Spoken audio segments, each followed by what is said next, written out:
Literacy, education, আইন শৃঙ্খলা, নির্বাচন কমিশনের সংস্কার, রাষ্ট্রের দুর্নীতি দলীয়করণের সংস্কার, প্রশাসনের রন্ধে রন্ধে ওই আওয়ামী প্রেতাত্মারা যারা এখনো বসে আছে তাদেরকে সরিয়ে দিয়ে বাংলাদেশকে দলীয়করণ এবং দুর্নীতি মুক্ত করা, এই কঠিন চ্যালেঞ্জগুলো বর্তমান অন্তর্বর্তী সরকার গ্রহণ করে সেই কাজগুলো শুরু করেছেন।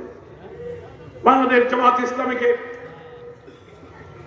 অন্তর্বর্তীকালীন সরকারের প্রধান আমন্ত্রণ জানিয়েছিলেন। আমাদের আমির ডাক্তার শফিকুর রহমানের নেতৃত্বে একটি প্রতিনিধি দল আমরা প্রধান উপদেষ্টা সহ উপদেষ্টাদের সঙ্গে সাক্ষাৎ করে আমাদের কাছে দেশ গঠনের জন্য উনি সাহায্য চেয়েছিলেন, পরামর্শ চেয়েছিলেন।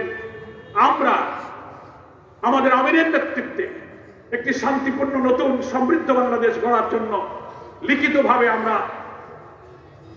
প্রধান উপদেষ্টার কাছে আমাদের পরামর্শ পেশ করেছি, মৌখিকভাবে আমরা বলেছি।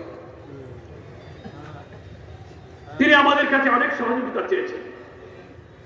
এখন বাংলাদেশের মানুষ ব্যস্ত হয়ে পড়েছে, কবে নির্বাচন হবে, কবে ইনারা যাবেন।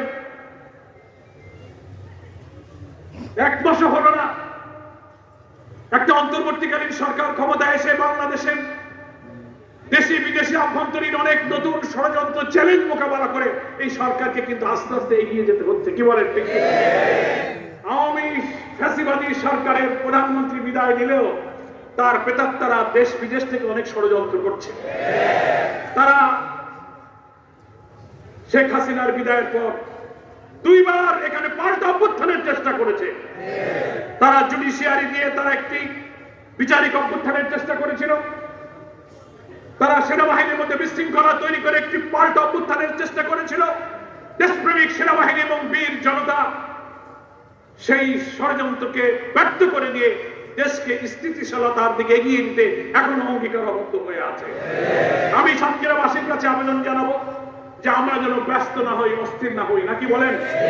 এই দেশের রন্ধে রন্ধে যেসব অপকীর্তি কুশাসনের নায়করা বসে আছে তাদের সব জায়গা থেকে সরিয়ে বাংলাদেশটাকে